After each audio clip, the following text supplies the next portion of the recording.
ಹರಿ ಓಂ ಶ್ರೀ ಗುರುಭ್ಯೋ ನಮಃ. ಗುರುಬ್ರಹ್ಮ ಗುರುರ್ವಿಷ್ಣು ಗುರುರ್ದೇವೋ ಮಹೇಶ್ವರ ಗುರು ಸಾಕ್ಷಾತ್ ಪರಬ್ರಹ್ಮ ತಸ್ಮೈ ಶ್ರೀ ಗುರುವೇ ನಮಃ. ಗುರುವೇ ಸರ್ವಲೋಕಾನಾಂ ಭಿಷಜೇ ಭವರೋಗಿಣಾಂ ನಿಧಯೇ ಸರ್ವವಿದ್ಯಾನಾಂ ಶ್ರೀ ದಕ್ಷಿಣಾಮೂರ್ತಯೇ ನಮಃ. ವಕ್ರತುಂಡ ಮಹಾಕಾಯ ಕೋಟಿಸೂರ್ಯಸಮಪ್ರಭಾಂ ನಿರ್ವಿಘ್ನಂ ಕುರು ಮೇ ದೇವ ಸರ್ವಕಾರ್ಯೇಷು ಸರ್ವದಾ. ಪ್ರಣೋ ದೇವಿ ಸರಸ್ವತಿ ವಾಜೇಭಿರ್ವಾಜಿನೀವತಿ ಧೀನಾಮವಿಚ್ಯವತು ಆನೋ ದಿವೋ ಬೃಹತಃ ಪರ್ವತಾದ ಸರಸ್ವತಿ ಜಗತಾಗಂತು ಯಜ್ಞಂ ವಾಗ್ದೇವ್ಯೈ ನಮಃ. ಶಂಕರಂ ಶಂಕರಾಚಾರ್ಯಂ ಕೇಶವಂ ಬಾದರಾಯಣಂ ಸೂತ್ರಭಾಷ್ಯಕೃತೌ ವಂದೇ ಭಗವಂತೌ ಪುನಃ ಪುನಃ. ಸದ್ಗುರು ದೇವತಾಭ್ಯೋ ನಮಃ. ಶ್ರುತಿ ಸ್ಮೃತಿ ಪುರಾಣಾನಾಮಾಲಯಂ ಕರುಣಾಲಯಂ ನಮಾಮಿ ಭಗವತ್ಪಾದಶಂಕರಂ ಲೋಕಶಂಕರಂ. ಗುರುವೇ ಸರ್ವಲೋಕಾನಾಂ ಭಿಷಜೇ ಭವರೋಗಿಣಾಂ ನಿಧಯೇ ಸರ್ವವಿದ್ಯಾನಾಂ ಶ್ರೀ ದಕ್ಷಿಣಾಮೂರ್ತಯೇ ನಮಃ. ಸದಾಶಿವಸಮಾರಂಭಾಂ ಶಂಕರಾಚಾರ್ಯಮಧ್ಯಮಾಂ ಅಸ್ಮದಾಚಾರ್ಯಪರ್ಯಂತಾಂ ವಂದೇ ಗುರುಪರಂಪರಾಂ. ನಾರಾಯಣಂ ನಮಸ್ಕೃತ್ಯ ನರಂ ಚೈವ ನರೋತ್ತಮಂ ದೇವೀಂ ಸರಸ್ವತೀಂ ವ್ಯಾಸಂ ತತೋ ಜಯಮುದೀರಯೇತ್. ವ್ಯಾಸಾಯ ವಿಷ್ಣುರೂಪಾಯ ವ್ಯಾಸರೂಪಾಯ ವಿಷ್ಣವೇ ನಮೋ ವೈ ಬ್ರಹ್ಮನಿಧಯೇ ವಾಸಿಷ್ಠಾಯ ನಮೋ ನಮಃ. ಓಂ ನಮೋ ಭಗವತೆ ವಾಸುದೇವಾಯ.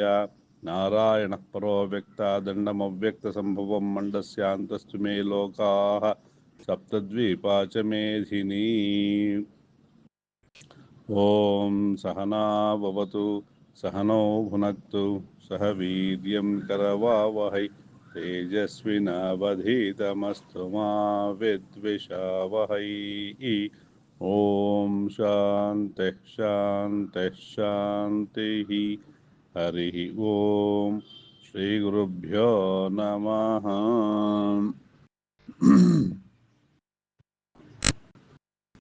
ಭಗವದ್ಗೀತೆಯ ಸ್ತೋತ್ರಗಳೇ 6ನೇ ಅಧ್ಯಾಯ 26ನೇ ಶ್ಲೋಕದಿಂದ ಈಗ ಚಿಂತನೆಯನ್ನ ಮಾಡಬೇಕಾಗಿದೆ. ಆತ್ಮ ಸಂಯಮ ಯೋಗ ಅಥವಾ ಧ್ಯಾನ ಯೋಗದ ಬಗ್ಗೆ ಚಿಂತನೆಯನ್ನ ಮಾಡೋಣ. ಯತೋ ಯತೋ ನಿಶ್ಚರತಿ ಮನಶ್ಚಂಚಲಂ ಅಸ್ಥಿರಂ ತತಸ್ತತೋ ನಿಯಮ್ಯೈತ್ಯದಾತ್ಮನ್ಯೇವ ವಶಂ ನಯೇತ್. ಯತೋ ಯತೋ ನಿಶ್ಚರತಿ ಮನಶ್ಚಂಚಲಂ ಅಸ್ಥಿರಂ. ಯಾವುದ್ಯಾವ ವಿಚಾರದಿಂದ ಮನಸ್ಸು ಹೊರಗೆ ಬರುತ್ತೋ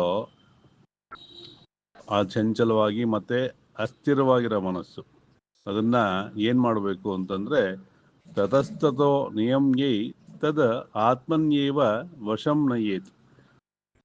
ಅದನ್ನ ವಿಚಾರಗಳನ್ನ ಅದರಿಂದ ಹೊರಗೆ ಬಂದಾಗ ಅಲ್ಲಿ ಬಿಗಿ ಮಾಡಿ ಆ ಮನಸ್ಸನ್ನ ಆತ್ಮನಲ್ಲಿ ಹಿಡಿದಿಟ್ಕೊಂಡು ನಾವು ಮುಂದಕ್ಕೆ ಹೋಗ್ಬೇಕು. ಯಾಕೆ ಅಂತಂದ್ರೆ ಮನಸ್ಸು ಅಂತಕ್ಕಂಥದ್ದು ಬಹಳ ಚಂಚಲ ಮತ್ತು ಅದು ಶರವಾಗಿ ಅಂದ್ರೆ ಒಂದು ಕಡೆ ನಿಲ್ಲಲ್ಲ, ಹರಿದಾಡ್ತಾನೇ ಇರತ್ತೆ ಅಲ್ವಾ. ಹಾಗಾಗಿ ಒಂದು ಪ್ರಯತ್ನ ಪಟ್ಟು ನಮ್ಗೆ ಇಂಥದ್ದು ಬೇಡ ಅನ್ನೋ ಒಂದು ನಿರ್ಧಾರಕ್ಕೆ ಬರೋದು ಕಷ್ಟ. ಆ ಕ್ಷಣಕ್ಕೆ ಬರ್ತೀವಿ, ಮತ್ತೆ ಮನಸ್ಸು ತಿರ್ಗಾ ಅಲ್ಲೋಡೋಗುತ್ತೆ. ಉದಾಹರಣೆಗೆ ಹೊಟ್ಟೆ ತುಂಬಿದಾಗ ಇನ್ನೇನು ಬೇಡಪ್ಪ ಅನ್ಸತ್ತೆ, ಆದರೆ ಸ್ವಲ್ಪ ಹೊತ್ತು ಆದಮೇಲೆ ಹೊಟ್ಟೆ ಖಾಲಿಯಾದಾಗ ಹಸುವಾದಾಗ ಮತ್ತೆ ಆಹಾರಕ್ಕೆ ಅಪೇಕ್ಷೆ ಪಡ್ತೀವಿ. ಅದೊಂದು ಎಲ್ಲರಿಗೂ ಅನುಭವದಲ್ಲಿರತಕ್ಕಂತಹ ವಿಚಾರ. ಆದರೆ ಈ ದೇಹ ಉಳಿಸ್ಕೊಳ್ಳೋಕ್ಕೆ ಅನ್ನ ಆಹಾರಾದಿಗಳು ಅವಶ್ಯಕ, ಅದರಲ್ಲೇನು ಸಂದೇಹನೇ ಇಲ್ಲ. ಆದರೆ ಬಯಕೆಗಳು ಅಂತಕ್ಕಂಥದ್ದು ನಾವು ಕಡಿಮೆ ಮಾಡ್ತಾ ಮಾಡ್ತಾ ಬರಬೇಕು. ಪ್ರಪಂಚದಲ್ಲಿ ಪ್ರಸಿದ್ಧವಾಗಿರ್ತಕ್ಕಂಥದ್ದೇನು, ಎಲ್ಲ ವಯಸ್ಸಿನವ್ರಿಗೂ ಆಸೆ ಯಾವ್ದ್ರ ಮೇಲೆ ಕಡಿಮೆ ಆಗಲ್ಲ ಅಂತಂದ್ರೆ ಧನ ಅಲ್ವಾ. ಹಣದ ವಿಚಾರದಲ್ಲಿ ಅದು ಪ್ರತ್ಯಕ್ಷವಾಗಿರ್ಬೋದು ಅಥವಾ ಪರೋಕ್ಷವಾಗಿರ್ಬೋದು. ಆ ಒಂದು ವಿಚಾರದಲ್ಲಿ ಮನಸ್ಸನ್ನ ಕಡಿಮೆ ಮಾಡಿಕೊಳ್ಬೇಕು. ಮತ್ತು ಹೆಚ್ಚೆಚ್ಚು ನಾವು ಏನು ಅಂತಂದ್ರೆ ಬಯಕೆಗಳನ್ನು, ಎಲ್ಲ ರೀತಿಯ ಬಯಕೆಗಳನ್ನು ಕಡಿಮೆ ಮಾಡಿಕೊಂಡು ನಿರಾಸಕ್ತಿಯನ್ನು ಹೊಂದೋದಕ್ಕೆ ಪ್ರಯತ್ನ ಪಡಬೇಕು ಅಂತ ಅನಿಸುತ್ತೆ. ಈ ಒಂದು ಶ್ಲೋಕದಲ್ಲಿ ಚಿಂತನೆ ಮಾಡ್ಬೇಕಾರೆ ಯಾಕೆ ನಿರಾಸಕ್ತಿಯನ್ನು ಹೊಂದಿರಬೇಕು ಅಂತಂದರೆ, ನಮ್ಗೆ ಆಸಕ್ತಿ ಅಂತಕ್ಕಂಥದ್ದು ಯಾವ ವಿಚಾರದಲ್ಲಿರುತ್ತೋ ಆ ವಿಚಾರವಾಗಿ ಎಷ್ಟೇ ವಯಸ್ಸಾಗಿದ್ರು ಕೂಡ ಅದ್ರ ಹಿಂದೆ ಓಡುತ್ತೆ. ನಮಗೆ ನಿರಾಸಕ್ತಿ ಬೇಡವೇ ಬೇಡ ಅಂತಕ್ಕಂತಹ ಒಂದು ಸ್ಥಿರವಾದ ಮನಸ್ಸೇನಾದರೂ ಉಂಟಾಯಿತು ಅಂತಂದರೆ ಅದು ದೊಡ್ಡ ಸಾಧನೆ ನಿಜವಾಗ್ಲೂ. ಯಾಕೆಂದರೆ ಬಯಕೆ ಅನ್ನೋದು ಹುಟ್ಟುತ್ತಾನೆ ಇರುತ್ತೆ. ಹಾಗಾಗಿ ಆ ಬಯಕೆಗಳನ್ನು ನಾವು ಕಡಿಮೆ ಮಾಡಿಕೊಂಡು ಮತ್ತೆ ಹಾಗೆ ಹೋಗ್ದಾಗೆ, ಅದು ನಾನ್ ರಿಟರ್ನಿಂಗ್ ವಾಲ್ವ್ ಅಂತಾರೆ ಟೆಕ್ನಿಕಲ್ ಆಗಿ. ಅಂದರೆ ಒಂದು ಕಡೆ ಫ್ಲೋ ಆಗುತ್ತೆ, ಮತ್ತೆ ಅದು ವಾಪಸ್ ಹೋಗಲ್ಲ, ಮುಂದಕ್ಕೆ ಬಂದರೆ ಹಿಂದಕ್ಕೆ ಹೋಗಲ್ಲ ಅದು. ಹಾಗೆ ನಾವೊಂದು ವಾಲ್ ಥರ ಹಾಕ್ಕೊಳ್ಬೇಕು ಮನಸ್ಸಿಗೆ. ಫಿಸಿಕಲ್ಲಾಗಿ ಅಲ್ಲೇನು ವಾಲ್ ಫಿಕ್ಸ್ ಮಾಡೋಕ್ಕಾಗಲ್ಲ. ಆ ಮನಸ್ಸು ಮತ್ತೆ ಆ ಕಡೆ ಹೋಗದ ಇರೋ ರೀತಿನಲ್ಲಿ ಮಾಡ್ಕೊಳ್ತಾ ಮನಸ್ಸು ನಮ್ಗೇನಾಗುತ್ತೆ, ಸ್ಥಿರವಾಗುತ್ತೆ. ಆ ಥರ ಮಾಡಿಕೊಂಡಾಗ ಏನಾಗುತ್ತೆ, ಪ್ರಶಾಂತ ಮನಸಂ ಹೀನಂ ಯೋಗಿನಂ ಸುಖಮುತ್ತಮಂ ಉಪೈತಿ ಶಾಂತ ರಜಸಂ ಬ್ರಹ್ಮಭೂತಮಕಲ್ಮಷಂ. ಪ್ರಶಾಂತ ಮನಸಂ ಹಿ ಏನಂ ಯೋಗಿನಂ, ಪ್ರಶಾಂತವಾದಂತಹ ಮನಸ್ಸಿನ ಶಾಂತವಾಗಿರ್ತಕ್ಕಂತಹ ಒಂದು ಸ್ಥಿತಿ ಇದೆಯಲ್ಲ, ಶಾಂತ ರಜಸನಾಗಿರ್ತಕ್ಕಂತಹದ್ದು. ಆ ಒಂದು ಶಾಂತರಜಸ ಅಂತಂದರೆ ಮೋಹ ಕ್ಲೇಶಾದಿಗಳನ್ನು ಬಿಟ್ಟಿರ್ತಕ್ಕಂಥದ್ದು, ತ್ರಿಗುಣಾತೀತವಾಗಿರ್ತಕ್ಕಂತಹ ಒಂದು ಸ್ಥಿತಿಗೆ ಹೋಗುತ್ತೆ. ಮತ್ತು ಯೋಗಿನಂ ಸುಖಮುತ್ತಮಂ, ಅವನು ಯೋಗಿಗಳು ಪಡೆಯಬಹುದಾದಂತಹ ಒಂದು ಉತ್ತಮವಾದ ಸುಖವನ್ನು ಹೊಂದುತ್ತಾನೆ. ಮತ್ತು ಉಪೈತಿ ಬ್ರಹ್ಮಭೂತಂ ಅಕಲ್ಮಷಂ, ಅಕಲ್ಮಷವಾಗಿರ್ತಕ್ಕಂತಹ ಆ ಬ್ರಹ್ಮವನ್ನು ಪಡ್ಕೊಳ್ತಾನೆ ಅಂಥೇಳಿ. ಬ್ರಹ್ಮವನ್ನು ಪಡ್ಕೊಳ್ಳೋದು ಅಂತಂದ್ರೆ ಏನು, ಆ ಬ್ರಹ್ಮ ಅಂತಕ್ಕಂಥದ್ದು ಶುದ್ಧ ಚೈತನ್ಯ ಅಂಥೇಳಿ ಹೇಳ್ತಾರೆ. ಅದರಲ್ಲಿ ಯಾವುದೇ ಕಲ್ಮಶ ಇಲ್ಲ ಅಂಥೇಳಿ, ಶುದ್ಧವಾದಂತಹ ಚೈತನ್ಯ ಅದು ಅಂಥೇಳಿ. ಅದನ್ನ ನಾವು ಪಡ್ಕೊಳ್ತೀವಿ. ಅಂದರೆ ಏನು ಅಂದರೆ, ನಾವೆಲ್ಲ ಸಾಕ್ಷಾತ್ ಸಚ್ಚಿತ್ ಆನಂದ ಸ್ವರೂಪರೇ ಆಗಿರೋದ್ರಿಂದ ಆ ಸ್ಥಿತಿಗೆ ಹೋಗ್ತೀವಿ ಅಂತ ಹೇಳಿ. ಈಗ ನೀರು, ಮಳೆಯ ನೀರು ಬಿದ್ದಾಗ ಶುದ್ಧವಾಗಿರುತ್ತೆ. ಅದು ಒಂದು ಮಣ್ಣಿನ ಜೊತೆ ಸೇರಿದಾಗ ತಾನೇ ಕಲ್ಮಶ ಆಗೋದು. ಅದೇ ರೀತಿ ಆ ನೀರು ಬೀಳಬೇಕಾದ್ರೆ ಶುದ್ಧವಾಗೇ ಇತ್ತು, ಅದು ಯಾವ ಜೊತೆ ಸೇರ್ತೋ ಅದ್ರ ತರಹ ಅದಾಗಿತ್ತು. ಮತ್ತೆ ಸ್ವಲ್ಪ ಹೊತ್ತು ಬಿಟ್ಟರೆ ಅದು ತಿಳಿಯಾಗತ್ತೆ. ನದಿಯಲ್ಲಿ ಸೇರಿದ್ರೆ ನದಿಯೇ ನೀರಾಗ್ಬಿಡ್ತದು, ಆ ಹೆಸರನ್ನ ಪಡ್ಕೊಳ್ಳುತ್ತೆ. ಸಮುದ್ರಕ್ಕೆ ಸೇರ್ಕೊಂಡ್ಬಿಟ್ರೆ ಸಮುದ್ರದ ನೀರಾಗ್ಬಿಡುತ್ತೆ. ಹಾಗೆ ನಮ್ಮ ಮನಸ್ಸು ಯಾವುದರ ಒಟ್ಟಿಗೆ ಸೇರ್ಕೊಳತ್ತೋ ಹಾಗೆ, ಕೆಸರಿನ ಜೊತೆ ಸೇರ್ಕೊಂಡ್ಬಿಟ್ರೆ ಕೆಸರಾಗ್ಬಿಡುತ್ತೆ, ಮಣ್ಣಿನ ಜೊತೆ ಮಿಕ್ಸ್ ಆಗ್ಬಿಟ್ರೆ ಅದು ಕೊಚ್ಚೆ ನೀರಾಗ್ಬಿಡುತ್ತೆ ಅಥವಾ ಮಣ್ಣೀರಾಗ್ಬಿಡುತ್ತೆ. ಹಾಗೆ ಮನಸ್ಸು ಅಂತಕ್ಕಂಥದ್ದು ಯಾವುದ್ರ ಜೊತೆಗೆ ಸೇರ್ಕೊಳ್ಳುತ್ತೋ ಹಾಗೆ, ನಮ್ಮ ಮನಸ್ಸಿನಲ್ಲಿ ಪ್ರಶಾಂತತೆ ಇತ್ತು ಅಂತಂದರೆ ಅದು ಶುದ್ಧವಾದಂತಹ ನೀರು, ನದಿಯ ನೀರಿನ ಥರ ಕುಡಿಯೋದಕ್ಕೂ ಮತ್ತು ಎಲ್ಲರೂ ಇಷ್ಟಪಡ್ತಕ್ಕಂತಹ ಒಂದು ನೀರಲ್ವಾ. ನದಿ ನೀರು ಅಂದರೆ ಸಿಹಿಯಾಗಿರುತ್ತೆ, ಸ್ನಾನಕ್ಕೂ ಉಪಯೋಗಿಸ್ಬೋದು, ದೇವ್ರ ಪೂಜೆಗೆ ಉಪಯೋಗಿಸ್ಬೋದು, ಪ್ರತಿಯೊಂದಕ್ಕೂ ಉಪಯೋಗಕ್ಕೆ ಬರುತ್ತೆ. ಆದರೆ ಸಮುದ್ರದ ನೀರು ನೋಡೋಕ್ಕೆ ಅಪಾರವಾಗಿದ್ದು ಕುಡಿಯೋಕ್ಕಾಗತ್ತಾ? ಅಲ್ಲಿ ಸಮುದ್ರದ ಸ್ನಾನ ಮಾಡಿದ್ರು ಮತ್ತಿನ್ನೊಂದು ಸ್ನಾನ ಮಾಡೋಕೆ, ಯಾಕಂದ್ರೆ ಆ ಉಪ್ಪು ಅಂಟಾಗತ್ತೆ ಮೈ. ಆ ರೀತಿಯಾಗಿ ಮನಸ್ಸು ಪ್ರಶಾಂತವಾಗಿದ್ದಾಗ ನಾವೇನನ್ನ ಸಾಧನೆ ಮಾಡೋಕ್ಕೂ ಕೂಡ ಸಾಧ್ಯ ಆಗತ್ತೆ. ಮತ್ತು ಅದರಿಂದ ಸುಖಂ ಉತ್ತಮಂ, ಉತ್ತಮವಾದಂತಹ ಸುಖ. ಬೇರೆ ಯಾವುದೇ ಲೌಕಿಕ ನೀವು ಸುಖವನ್ನು ಪಡ್ಕೊಂಡ್ರು ಆ ಕ್ಷಣಿಕ ಅಷ್ಟೇ. ಹೆಣ್ಣು ಹೊನ್ನು ಮಣ್ಣು ಇದರಿಂದ ಪಡ್ಕೊಳ್ತಕ್ಕಂಥ ಸುಖ ಆ ಕ್ಷಣದಲ್ಲಿ ಅಷ್ಟೇ. ಊಟ ಮಾಡಿದಾಗ ನಮಗೆ ಹೊಟ್ಟೆ ತುಂಬತ್ತೆ, ಮತ್ತೆ ಹಸುವಾಗತ್ತೆ. ಬೇರೆ ಯಾವುದೇ ಒಂದು ಸುಖವನ್ನು ಪಡ್ಕೊಂಡಾಗ ಅದು ಲೈಂಗಿಕ ಸುಖ ಇರ್ಬೋದು, ಸ್ಪರ್ಶ ಸುಖ ಇರ್ಬೋದು, ಅಥವಾ ರಸನಾದಿಗಳಿಂದ ಪಡ್ಕೊಳ್ಳೋ ಸುಖ ಒಟ್ಟಿನಲ್ಲಿ ನಮಗೇನು ಪಂಚ ಜ್ಞಾನೇಂದ್ರಿಯಗಳಿಂದ ಪಡ್ಕೊಳ್ತಕ್ಕಂತಹ ಸುಖ ಅಂತ ಸಿಂಪಲ್ ಆಗಿ ಹೇಳ್ಬೋದು. ಆ ಪಂಚ ಜ್ಞಾನೇಂದ್ರಿಯಗಳಿಂದ ಪಡ್ಕೊಳ್ತಕ್ಕಂತಹ ಸುಖ ಆ ಸಮಯದಲ್ಲಿರುತ್ತೆ, ಮತ್ತೆ ಅದಾದ್ಮೇಲೆ ಮತ್ತೆ ಬೇಕು ಅನ್ಸುತ್ತೆ. ಆದರೆ ಒಂದು ಸತಿ ನಾವು ಅದರಿಂದ ಅತೀತವಾದಂತಹ ಸುಖವನ್ನ ನಾವು ಹೊಂದಿತು ಅಂತಂದ್ರೆ ಅಲ್ಲಿನ ನಾವು ಮತ್ತೆ ಹಿಂದೆ ಬರಬೇಕಾದ ಅವಶ್ಯಕತೆನೇ ಇಲ್ಲ. ಆಮೇಲೆ ಯುಂಜನ್ನೇವಂ ಸದಾ ಆತ್ಮಾನಂ ಯೋಗಿ ವಿಗತ ಕಲ್ಮಷಃ ಸುಖೇನ ಬ್ರಹ್ಮ ಸಂಸ್ಪರ್ಶಂ ಅತ್ಯಂತಂ ಸುಖಮಶ್ನುತೆ. ಯಾವಾಗ ಈ ಒಂದು ಸಾಧನೆಯನ್ನ ಮಾಡ್ತಾ ಮಾಡ್ತಾ ಹೋಗ್ತೀವೋ ಮುಂದೆ ಏನಾಗುತ್ತೆ, ಯುಂಜನ್ ಏವಂ ಈ ಒಂದು ಸುಖವನ್ನ ಯಾರು ಅನುಭವಿಸ್ತಾನೋ ಸದಾ ಆತ್ಮಾನಂ ಯೋಗಿ, ಯಾವಾಗಲೂ ಆತ್ಮರತಿಯಲ್ಲಿ ಇರ್ತಕ್ಕಂತಹ ಯೋಗವನ್ನ ನಾವು ಪಡ್ಕೊಂಡಾಗ ವಿಗತ ಕಲ್ಮಶಃ ಎಲ್ಲ ಕಲ್ಮಶಗಳು ಕೂಡ ಬಿಟ್ಟು ಹೋಗುತ್ತೆ, ಆಟೋಮೆಟಿಕ್ ಆಗಿ ಹೊರಟೋಗತ್ತೆ ಅಲ್ವಾ. ಶುದ್ಧವಾದ ನೀರು ಅಂತ ಅಂದಮೇಲೆ ಮತ್ತೆ ಅದನ್ನೇನು ಶುದ್ಧಿ ಮಾಡೋ ಅವಶ್ಯಕತೆನೇ ಇಲ್ಲ. ಈಗ ನೀವು ಆರ್ ಒ ವಾಟರ್ ಅಂತ ಅಂದಮೇಲೆ ಮತ್ತೆ ಅದನ್ನೇನು ಶುದ್ಧಿ ಮಾಡೋ ಅವಶ್ಯಕತೆ ಇಲ್ಲ. ಅದೇ ನೀವು ಕೆರೆ ನೀರೋ ಬೇರೆ ಯಾವುದೋ ತಂದರೆ ಅದನ್ನು ಕುದಿಸ್ಬೇಕು, ಆರಿಸ್ಬೇಕು, ಸೋಸ್ಬೇಕು. ಹಾಗೆ ವಿಗತ ಕಲ್ಮಶಃ ಎಲ್ಲ ಕಲ್ಮಶಗಳು ಬಿಟ್ಟು ಹೋಗಿ ಸುಖೇನ ಬ್ರಹ್ಮ ಸಂಸ್ಪರ್ಶಂ ಅತ್ಯಂತಂ ಸುಖಮಶ್ನತೆ, ಬ್ರಹ್ಮಸ್ಪರ್ಶವೆಂಬ ಅತ್ಯಂತ ಸುಖವನ್ನ ಪಡೀತಾನೆ ಅಂತ ಹೇಳಿ. ಬ್ರಹ್ಮ ಸಂಸ್ಪರ್ಶ ಅಂತಂದ್ರೇನು, ಅತ್ಯಂತ ಶುದ್ಧವಾಗಿರ್ತಕ್ಕಂಥದ್ದು.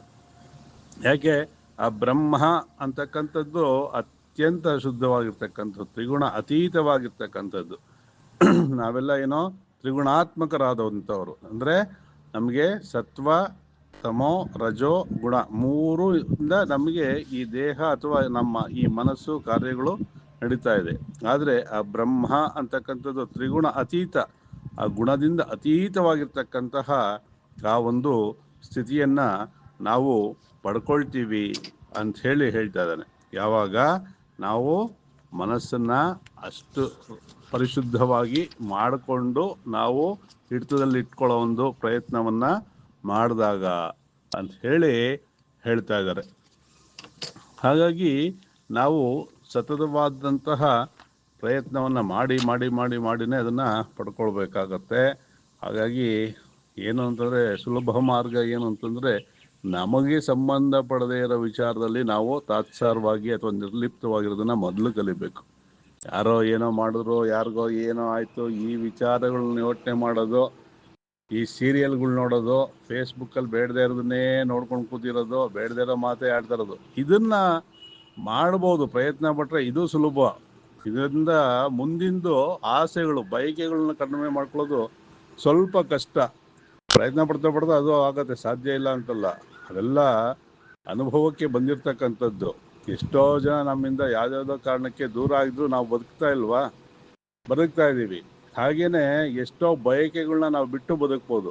ಅದಕ್ಕಿಂತ ಮುಂಚಿನ ಒಂದು ಹಂತ ಅಂತಂದ್ರೆ, ನಮಗೆ ಸಂಬಂಧ ಇಲ್ದಿರೋ ವಿಚಾರಗಳಲ್ಲಿ ನಾವು ಯೋಚನೆನ ಮಾಡದೆ ಧನಾತ್ಮಕವಾದಂತಹ ಯೋಚನೆಗಳು, ಪಾಸಿಟಿವ್ ಥಿಂಕಿಂಗ್ ಮಾಡೋದು, ಅಥವಾ ನಾಮಜಪವನ್ನ ಮನಸ್ಸಿನಲ್ಲಿ ಮಾಡ್ತಾ ಇರೋದು. ಯಾರಿಗೂ ನಾವೇನು ತೋರಿಸ್ಕೋಬೇಕಲ್ಲ, ಹೇಳ್ಕೋಬೇಕಾಗಿಲ್ಲ. ನಮ್ಮ ಮನಸ್ಸು ಶುದ್ಧ ಆಗ್ತಾ ಹೋಗುತ್ತೆ, ನಮ್ಮ ಮುಖದಲ್ಲಿ ಕಾಂತಿ ಬರತ್ತೆ, ಅಥವಾ ಮನಸ್ಸು ನಿರಾಳವಾಗತ್ತೆ. ಮುಖ್ಯ ಏನು, ಸುಖ ಅನ್ನೋದು ಎಲ್ಲರಿಗೂ ಬೇಕಾಗಿರೋದ್ರಿಂದ ಬೇಡದೇ ಇರೋ ವಿಚಾರಗಳನ್ನ ಬಿಡೋದು. ಯಾವುದು ನೆಗೆಟಿವ್ ಇದೆ ಅದನ್ನೆಲ್ಲ ಬಿಡ್ತಾ ಬರೋದು. ಅದು ಸ್ವಲ್ಪ ಸುಲಭ. ಕಡಿಮೆ ಮಾಡಿ ಅನಾವಶ್ಯಕವಾದ ಮಾತುಗಳನ್ನ ಕಡಿಮೆ ಮಾಡ್ಕೊಂಡ್ಬಿಟ್ರೆ ಎಷ್ಟೋ ಸುಖ ಉಂಟಾಗುತ್ತೆ. ಆದರೆ ಮುಂದಿನ ಹಂತ ಬಯಕೆಗಳನ್ನ ಕಡಿಮೆ ಮಾಡ್ಕೊಳ್ತಾ ಬಂದು ಆ ಬಯಕೆಗಳನ್ನ ಬಿಡ್ತಾ ಹೋಯ್ತು ಅಂತಂದ್ರೆ ಈಗ ನಮಗೆ ಉತ್ತಮವಾದಂತಹ ಒಂದು ಜೀವನ ಉಂಟಾಗತ್ತೆ. ಅಲ್ಲಿಂದ ಮುಂದಕ್ಕೆ ಏನಾಗುತ್ತೆ, ಸರ್ವಭೂತಸ್ಥಮ ಆತ್ಮಾನಂ ಸರ್ವಭೂತಾನಿ ಚ ಆತ್ಮನಿ ಈಕ್ಷತೆ ಯೋಗ ಯುಕ್ತಾತ್ಮ ಸರ್ವತ್ರ ಸಮದರ್ಶನ. ಇಷ್ಟೋ ತನಕ ಹೇಳಿದ್ದೆಲ್ಲ ಆದ್ಮೇಲೆ ಮುಂದಿನ ಸ್ಟೇಜ್ ಇದು. ಆತ್ಮ ಅಂತಕ್ಕಂಥದ್ದು ಎಲ್ಲರಲ್ಲೂ ಇದೆ. ಸರ್ವಭೂತಸ್ಥ ಆತ್ಮಾನಂ ಸರ್ವಭೂತಾನಿ ಚ ಆತ್ಮನಿ. ಈ ಚೈತನ್ಯ ಅಂತಕ್ಕಂಥದ್ದು ಹಿಂದಿನ ಅಧ್ಯಾಯಗಳಲ್ಲಿ ಹೇಳಿದಾಗೆ ಒಂದು ಪಶು ಪಕ್ಷಿ ಪ್ರಾಣಿ ಮನುಷ್ಯ ಎಲ್ಲರಲ್ಲೂ ಈ ಆತ್ಮ ಅಂತಕ್ಕಂಥದ್ದು ಇದೆ ಅಲ್ವಾ. ಅದು ಆತ್ಮ ಅಂತಕ್ಕಂಥದ್ದು ಇದ್ರೇನೆ ಅದು ಭೌತಿಕವಾಗಿ ನಮಗೆ ಕಣ್ಣಿಗೆ ಕಾಣೋದು. ಆ ರೀತಿ ಎಲ್ಲರಲ್ಲೂ ಇರ್ತಕ್ಕಂತಹ ಆತ್ಮವನ್ನ ಸಮದರ್ಶನವಾಗಿ ಯಾರು ನೋಡ್ತಾರೋ ಅಂಥವನು ಯೋಗಯುಕ್ತಾತ್ಮನಾಗ್ತಾನೆ. ಯೋಗಯುಕ್ತಾತ್ಮ ಅಂತಂದ್ರೆ ಏನೋ ಆ ಒಂದು ಹಂತ ಎಲ್ಲರನ್ನು ಸಮಾನ ದೃಷ್ಟಿಯಿಂದ ನೋಡ್ತಕ್ಕಂತಹ ಒಂದು ಭಾವನೆ ನಮಗುಂಟಾಗತ್ತೆ. ಈಗ ನಮ್ಮ ಪರಿಸ್ಥಿತಿ ಹೇಗಿದೆ ಅಂತಂದ್ರೆ ಗಂಡ ಹೆಂಡತಿ ಇರ್ಬೋದು, ಭಿನ್ನಾಭಿಪ್ರಾಯ ಇದ್ದೇ ಇರತ್ತೆ. 100% ಒಬ್ರಿಗೊಬ್ರು ಒಪ್ಕೊಳ್ಳೋಕೆ ಸಾಧ್ಯವೇ ಇಲ್ಲ. ಅಥವಾ ಮಕ್ಕಳೇ ಇರ್ಬೋದು, ನಮ್ಮ ಅಭಿಪ್ರಾಯ ಅವ್ರ ಅಭಿಪ್ರಾಯ ವ್ಯತ್ಯಾಸ ಆಗತ್ತೆ. ಅಥವಾ ಇನ್ಯಾರು ಸ್ವಲ್ಪ ದೂರ ಅಂತ ಅಂದ್ಬಿಟ್ರು ಮುಗ್ದೇ ಹೋಯ್ತು. ಅವ್ರ ಬಗ್ಗೆ ನಾವು 100 ಲಿಸ್ಟ್ ಇಮ್ಮಿಡಿಯೇಟ್ ಆಗಿ ಕೊಟ್ಟೇ ಬಿಡ್ತೀವಿ. ಅವ್ರು ಸರಿ ಇಲ್ಲ, ಹಾಗಿಲ್ಲ, ಹೀಗಿಲ್ಲ ಅಂತ ನೆಗೆಟಿವ್ಸ್ 100 ಇಮ್ಮಿಡಿಯೇಟ್. ಅವ್ರ ಬಗ್ಗೆ ಒಂದೆರಡು ಒಳ್ಳೇದು ಹೇಳಿ ಅಂತಂದ್ರೆ ಸ್ವಲ್ಪ ಯೋಚನೆ ಮಾಡ್ಬೇಕಾಗತ್ತೆ. ಯಾಕೆಂದ್ರೆ ಅವ್ರು ಒಳ್ಳೇದಿದ್ರೆ ಅವರಲ್ಲಿ ಇಲ್ಲ ಅಂತಲ್ಲ, ಇದೆ.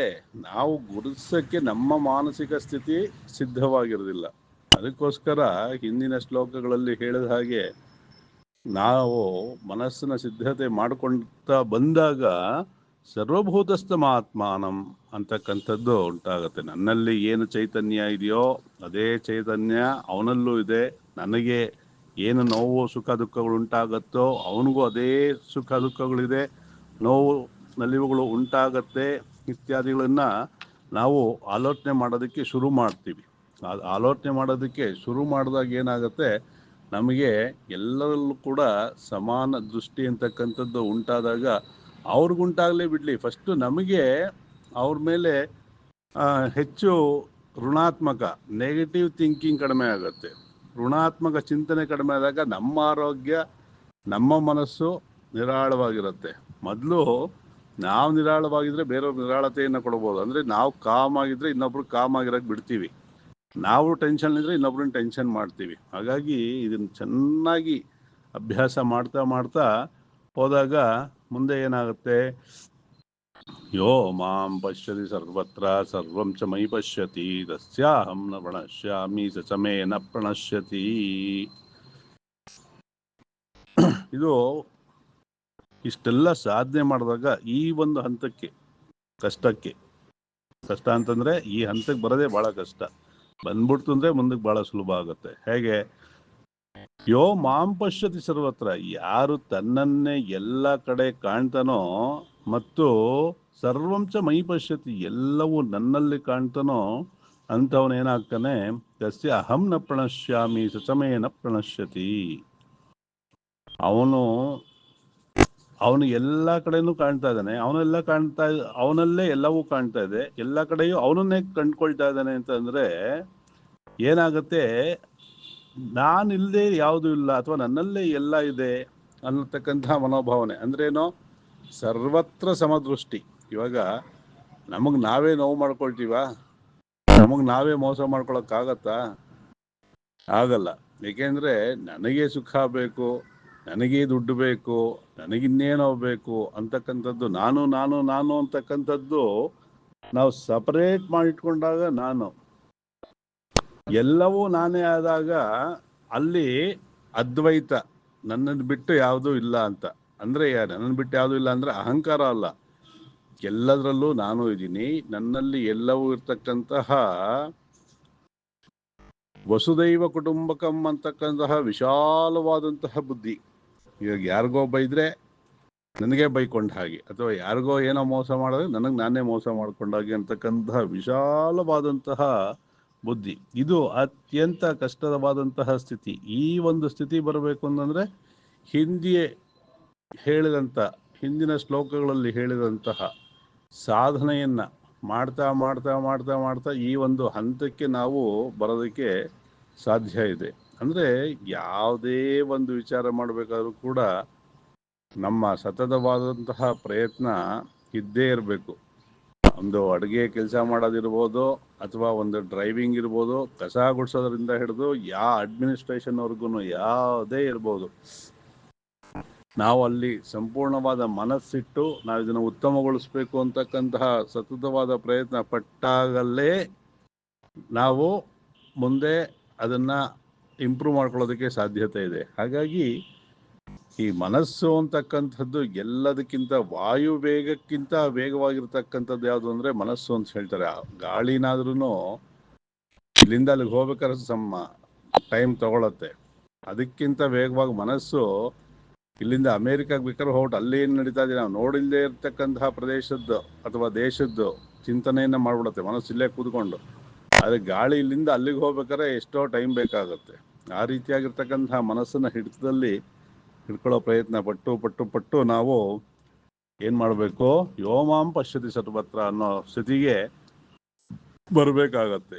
ಯಾತಿಗೋಸ್ಕರ ಅಂತಂದರೆ ನಮ್ಮ ಈ ಒಂದು ಜೀವನ ಸಾರ್ಥಕ ಆಗಬೇಕು ಅಂತಂದರೆ ಸತತವಾದಂತಹ ಪ್ರಯತ್ನ.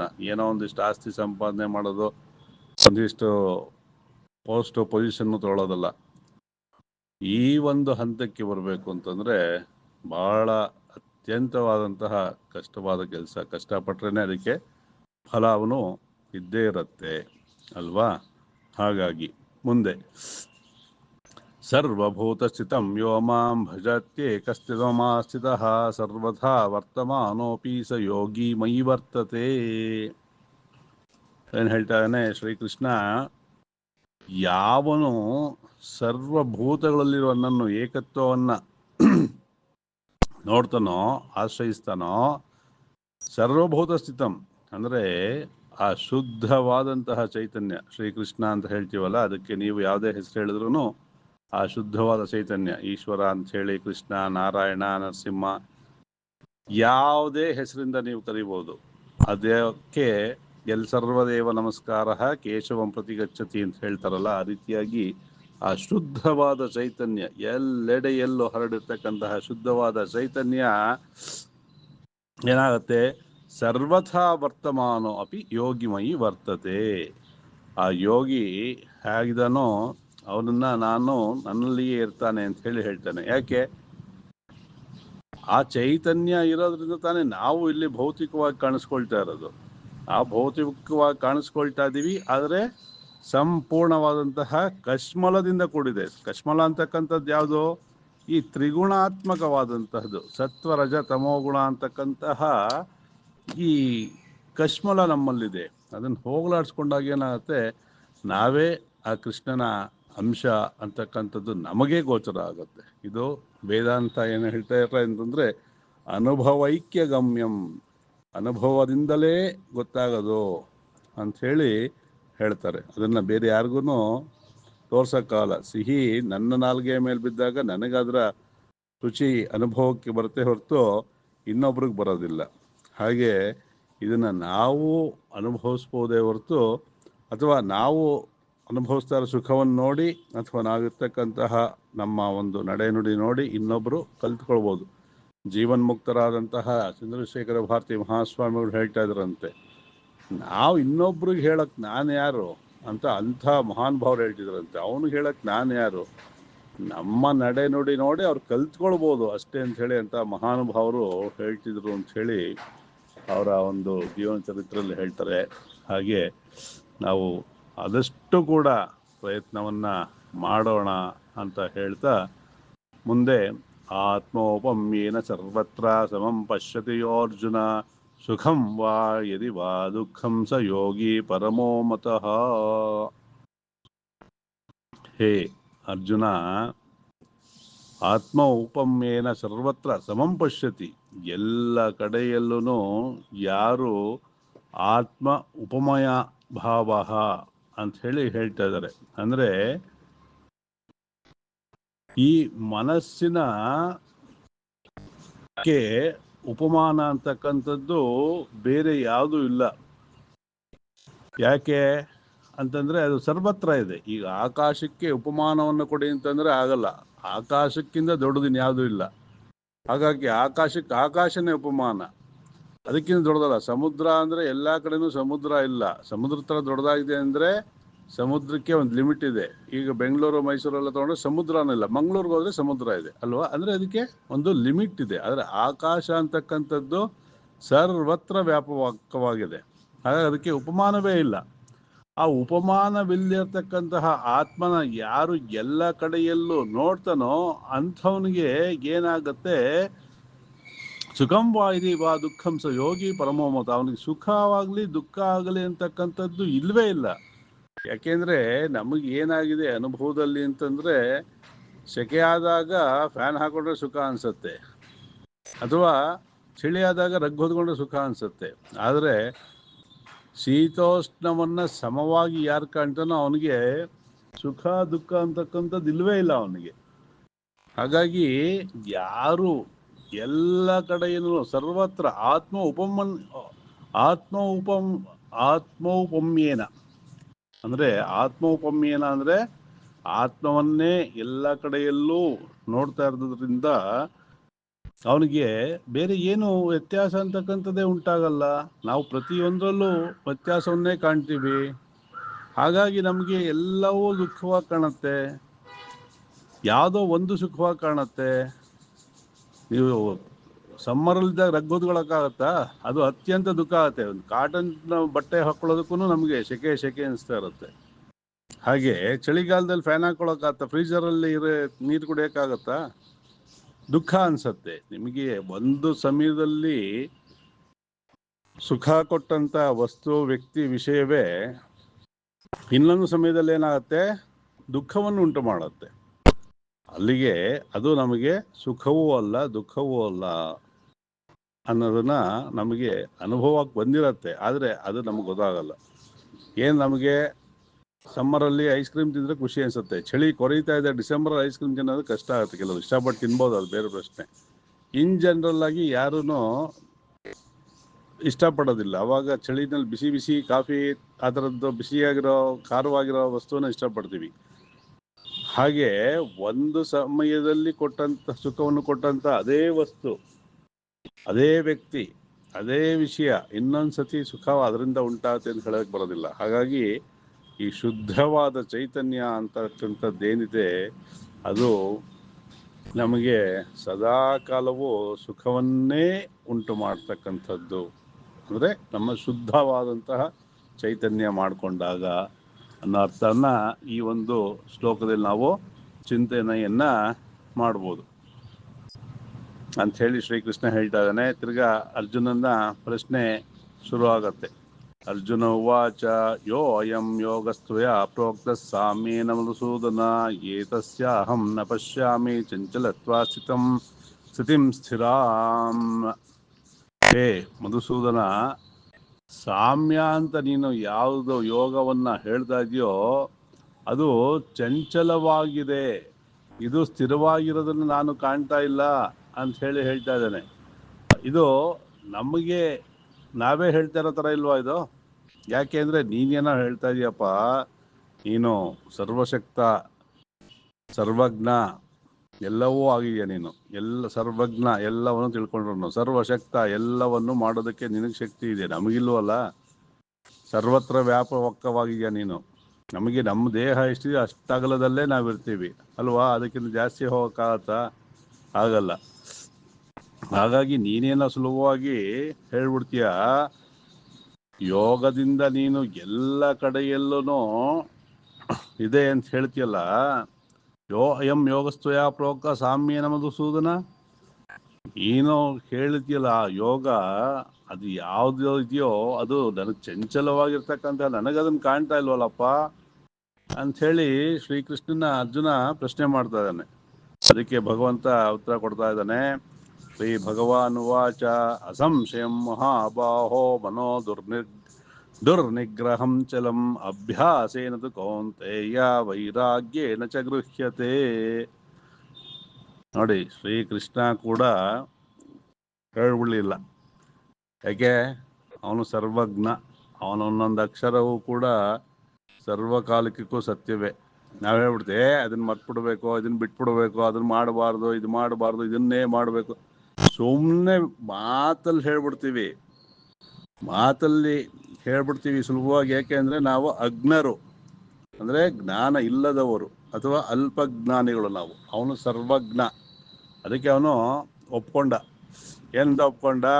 ಅಸಂಶಯಂ ಮಹಾಬಾಹೋ, ನೀನು ಹೇಳ್ತಾ ಇರೋದ್ರಲ್ಲಿ ಸಂಶಯನೇ ಇಲ್ಲ.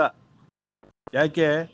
ಮನಸ್ಸು ನಿಗ್ರಹಿಸೋದು ಅತ್ಯಂತ ಕಷ್ಟ ಮತ್ತು ಅದು ಚಂಚಲವಾಗಿದೆ, ಹಾಗಾಗಿ ಅದು ಬಹಳ ಕಷ್ಟ. ಆದರೆ ಎಲೆ ಕುಂತಿ ಪುತ್ರ, ಹೇ ಕೌಂತೆಯ, ನಾವು ಅಭ್ಯಾಸ ಮತ್ತು ವೈರಾಗ್ಯವನ್ನ ಮಾಡಿದಾಗ ಇದು ಹಿಡಿತಕ್ಕೆ ಸಿಕ್ಕತ್ತೆ. ನೋಡಿ ಎಷ್ಟು ಚೆನ್ನಾಗಿ, ಎಷ್ಟು ಸ್ಪಷ್ಟವಾಗಿ ಶ್ರೀಕೃಷ್ಣ ಹೇಳ್ದ. ಅವನಲ್ಲದೆ ಯಾರಾದರೂ ಹೇಳಕ್ಕಾತ ಇಂಥ ಮಾತು? ಹಾಗಾಗಿ ನಾವು ವೈರಾಗ್ಯ ಮತ್ತು ಸತತವಾದ ಅಭ್ಯಾಸವನ್ನ ಮಾಡ್ತಾ ಮಾಡ್ತಾ ನಾವು ಇದನ್ನ ಹಿಡಿತಕ್ಕೆ ತಗೊಳ್ಬೋದು ಅಂಥೇಳಿ ಹೇಳ್ದ. ಹಾಗೆ ಯಾವುದೇ ಒಂದು ವಿಚಾರವನ್ನಾದರೂ ಕೂಡ ನಾವು ಸತತವಾದ ಪ್ರಯತ್ನವನ್ನು ಮಾಡ್ತಾ, ಮತ್ತು ವೈರಾಗ್ಯ ಅಂದರೆ ಇದನ್ನ ವಿರಾಗ, ಆ ರಾಗ ಅಂತಂದ್ರೆ ಆಸಕ್ತಿ, ವಿರಾಗ ಅಂದ್ರೆ ಅದನ್ನ ಬಿಡ್ತಕ್ಕಂಥದ್ದು. ಅದನ್ನ ಬಿಡ್ತಾ ಬಿಡ್ತಾ ಅಂದ್ರೆ ಕಡಿಮೆ ಮಾಡ್ಕೊಳ್ತಾ ನಾವೊಂದು ಉತ್ತಮ ಸ್ಥಿತಿಗೆ ತಲುಪ್ಬೋದು ಅಂತ ಹೇಳ್ತಾ ಇವತ್ತಿನ ಒಂದು ಶ್ಲೋಕವನ್ನ ಇಲ್ಲಿಗೆ ಮುಗಿಸೋಣ. ಓಂ ಸಹನಾ ಭವತು ಸಹನೌ ಭುನಕ್ತು ಸಹ ವೀರ್ಯಂ ಕರವಾವಹೈ ತೇಜಸ್ವಿನಾವಧೀತಮಸ್ತು ಮಾ ವಿದ್ವಿಷಾವಹೈ. ಓಂ ಶಾಂತಿ ಶಾಂತಿ ಶಾಂತಿ. ಒಂದು ಕಥೆಯನ್ನು ಹೇಳಲು ಮೂಲಕ ನಾವು ಯಾವ ಥರ ಸಿದ್ಧತೆಯನ್ನು ಮಾಡ್ಕೊಳ್ಬೇಕು ಅನ್ನೋದನ್ನ ಹೇಳ್ತೀನಿ. ಯಾವುದೋ ಒಂದು ರಾಜ್ಯದಲ್ಲಿ ಒಬ್ಬ ರಾಜ ಇದ್ದ. ಅಲ್ಲಿ ಒಂದು ಸರೋವರದ ಹತ್ರ ಬಂದವನು ಕೂತ್ಕೊಳ್ತಾ ಇದ್ದಂತೆ. ಅಲ್ಲಿ ರಾಜಹಂಸಗಳು ಅಂದರೆ ಅದು ಚಿನ್ನದ ಒಂದು ರೆಕ್ಕೆಗಳನ್ನು ಹೊಂದಿದ್ದಂತಹ ಚಿನ್ನದ ಹಂಸಗಳು ಇತ್ತಂತೆ. ಅದು ಪ್ರತಿದಿನವೂ ಆ ರಾಜನಿಗೆ 2 ಗರಿಕೆಗಳನ್ನು ಕೊಡ್ತಾ ಇದ್ದಂತೆ.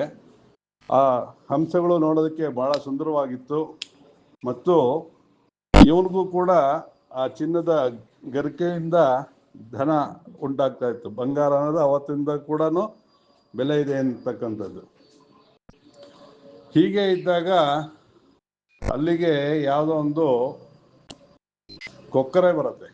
ಕೊಕ್ಕರೆ ಬಂದು ಅಲ್ಲಿ ವಾಸ ಮಾಡೋಕ್ಕೆ ಬಂದಾಗ ಆ ರಾಜಹಂಸಗಳು ಹೇಳುತ್ತೆ, ಇಲ್ಲ, ನಾವು ಇಲ್ಲಿ ಭಾಳ ದಿನಗಳಿಂದ ಇದ್ದೀವಿ, ನಾವಿಲ್ಲಿ ಸುಖವಾಗಿದ್ದೀವಿ, ಹಾಗಾಗಿ ನೀನು ಬೇರೆ ಜಾಗವನ್ನು ನೋಡ್ಕೊ ಅಂಥೇಳಿ ಆ ಕೊಕ್ಕರೆನ ಅಲ್ಲಿ ವಾಸ ಮಾಡೋಕ್ಕೆ ಅವು ನಿರಾಕರಿಸತ್ತಂತೆ. ಆಗ ಆ ಕೊಕ್ಕರೆ ಹೋಗಿ ರಾಜನಿಗೆ ಹೇಳತ್ತಂತೆ. ಅವನು ಆ ರಾಜ ಬಹಳ ಆತುರವಾದಂತಹ ನಿರ್ಧಾರವನ್ನು ತಗೊಳ್ತಾ ಇರ್ತಾನೆ ಯಾವಾಗ್ಲೂ. ಅವನಿಗೆ ಹೋಗಿ ಹೇಳತ್ತಂತೆ, ನೋಡಿ ಮಹಾರಾಜರೇ, ನೀವು ಇಡೀ ರಾಜ್ಯಕ್ಕೇನೆ ಹಿರಿಯರು, ಒಡೆಯರು, ನಿಮ್ಮ ಆಧಿಪತ್ಯದಲ್ಲಿ ಎಲ್ಲನೂ ಇದೆ. ಆದರೆ ನಿಮ್ಮ ಸರೋವರದಲ್ಲಿ ಆಶ್ರಯವನ್ನು ಪಡ್ಕೊಂಡಿರ್ತಕ್ಕಂಥ ಆ ಹಂಸಗಳು ಹೇಳ್ತವೆ, ನನ್ನಿಂದನೇ ಈ ರಾಜ್ಯನಿಗೆ ಆದಾಯ ಬರ್ತಾ ಇದೆ, ಹಾಗಾಗಿ ನಾವೇ ಇದಕ್ಕೆಲ್ಲ ಒಡೆಯರು, ಅವನು ಕೇವಲ ನಿಮಿತ್ತ ಮಾತ್ರ ಅಂತೆಲ್ಲ ಹೇಳ್ತಾ ಇದ್ದಾವೆ. ನೋಡಿ, ನಾನು ನಿಮ್ಗೆ ಅತ್ಯಂತ ಗೌರವವನ್ನು ಕೊಡ್ತಿದ್ದೀನಿ, ಅವರು ಭಾಳ ನಿರ್ಲಕ್ಷ್ಯವನ್ನು ಮಾಡ್ತಾರೆ ನಿಮ್ಮ ಬಗ್ಗೆ ಅಂತ ಹೇಳತ್ತಂತೆ ಆ ಕೊಕ್ಕರೆ ಹಂಸದ ಬಗ್ಗೆ. ಆಗ ಆ ಆತುರವಾದ ನಿರ್ಧಾರ ತಗೊಳ್ತಕ್ಕಂತಹ ಆ ರಾಜ ಹಿಂದೂ ಮುಂದೆ ನೋಡ್ದೇನೆ ಏನೋ ನನಗೆ ಅಗೌರವ ತೋರಿಸ್ತಾರ, ಹಾಗಾಗಿ ಆ ಪಕ್ಷಿಗಳನ್ನು, ಪಕ್ಷಿ ರಾಜಹಂಸವನ್ನು ಕೊಂದುಬಿಡಿ ಅಂತ ಹೇಳಿ ಸೈನಿಕರಿಗೆ ಆಜ್ಞೆಯನ್ನು ಕೊಡ್ತಾರಂತೆ. ಆ ವಿಚಾರ ಅವಕ್ಕೆ ತಿಳಿದ ತಕ್ಷಣ ಆ ಹಂಸಗಳು ಅಲ್ಲಿಂದ ಹಾರು ಹೋಗತ್ತಂತೆ. ಹಾರೋದ್ಮೇಲೆ ಈ ಕೊಕ್ಕರೆಗೆ ಅಲ್ಲಿ ಆಶ್ರಯ ಕೊಡ್ತಾನೆ ರಾಜ. ಆದರೆ ಅದು ಯಾವುದೇ ಉಪಯೋಗಕ್ಕೆ ಬರೋದಿಲ್ಲ. ಆ ಕೊಕ್ಕರೆ ಸುಮ್ಮನೆ ಇರುತ್ತೆ ಅಲ್ಲಿ ಅಷ್ಟೇ, ಅದಕ್ಕೆ ಮೀನಿಗಿನ್ ತಿನ್ಕೊಂಡು ವಾಸ ಮಾಡ್ತಾ ಇರತ್ತಂತೆ. ಹೀಗೆ ನಾವು ನಿರ್ಧಾರವನ್ನು ತಗೊಳ್ಬೇಕಾದ್ರೆ ಬಹಳ ಎಚ್ಚರಿಕೆ ನಿರ್ಧಾರವನ್ನು ತಗೊಳ್ಬೇಕಾಗತ್ತೆ. ನಮಗೆ ಯಾರು ಆಪ್ತರು ಅಥವಾ ನಮ್ಮ ಕಷ್ಟ ಸುಖಕ್ಕೆ ಆಗ್ತಾರೆ ಅಂಥವ್ರನ್ನ ನಾವು ಹತ್ರ ಇಟ್ಕೊಳ್ಬೇಕೇ ಹೊರತು, ಯಾರೋ ಏನೋ ಹೇಳಿದ್ರು ಅಂತ ಮಾತ್ರಕ್ಕೆ ಆತುರದಲ್ಲಿ ಅವ್ರನ್ನ ಕಳ್ಕೊಳ್ಳೋದು ಎಷ್ಟರ ಮಟ್ಟಿಗೆ ಸರಿ ಅಂತಕ್ಕಂಥದ್ದನ್ನು ಯೋಚನೆ ಮಾಡಬೇಕಾಗತ್ತೆ. ನಮ್ಮ ಜೀವನದಲ್ಲೂ ಅಷ್ಟೇ, ನಮ್ಮ ಕಷ್ಟ ಸುಖಕ್ಕೆ ಆಗೋಂಥವ್ರನ್ನ ಹತ್ತಿರಲ್ಲಿ ಇಟ್ಕೊಳ್ಬೇಕು. ಬೇರೆ ಯಾರೋ ಬಂದು ನಮ್ಮನ್ನು ಅವರಿಂದ ದೂರ ಮಾಡೋದಕ್ಕೆ ಪ್ರಯತ್ನವನ್ನು ಮಾಡ್ತಾರೆ, ಆದರೆ ನಾವು ಅದನ್ನು ಮನಸ್ಸಿಗೆ ತಗೊಳ್ಳದೆ ಅಥವಾ ಪರಿಶೀಲನೆ ಮಾಡದೆ ಯಾವುದೇ ನಿರ್ಧಾರವನ್ನು ತಗೊಳ್ಬಾರ್ದು. ಆತರಗಾರನಿಗೆ ಬುದ್ಧಿಮಟ್ಟ ಅಂತಾರಲ್ಲ, ಆ ರೀತಿಯಾಗಿ ಕೈಯಲ್ಲಿರೋ ವಜ್ರವನ್ನು ಎಸೆದು ಯಾವುದೋ ಗಾಜಿನ ತುಂಡನ್ನು ಆರಿಸ್ಕೊಂಡ್ರಂತೆ. ಹಾಗೆ ನಾವು ಯಾರನ್ನು ಆಯ್ಕೆ ಮಾಡ್ಕೊಳ್ಬೇಕು, ಯಾರನ್ನು ಎಷ್ಟು ಹತ್ತಿರದಲ್ಲಿ ಇಟ್ಕೊಳ್ಬೇಕು ಅಂತಕ್ಕಂತಹ ವಿವೇಚನೆ ಸರ್ವದಾ ಬೇಕಾಗತ್ತೆ. ಹಾಗಾಗಿ ವಿವೇಚನೆ ಮತ್ತು ಜ್ಞಾನವನ್ನು ಬೆಳೆಸ್ಕೊಳ್ಳೋಣ ಅಂತ ಹೇಳ್ತಾ ಈ ಒಂದು ಚಿಂತನೆಯನ್ನು ಇಲ್ಲಿಗೆ ಮುಕ್ತಾಯ ಮಾಡ್ತಿದ್ದೇನೆ. ಶ್ರೀಕೃಷ್ಣಾರ್ಪಣಮಸ್ತು.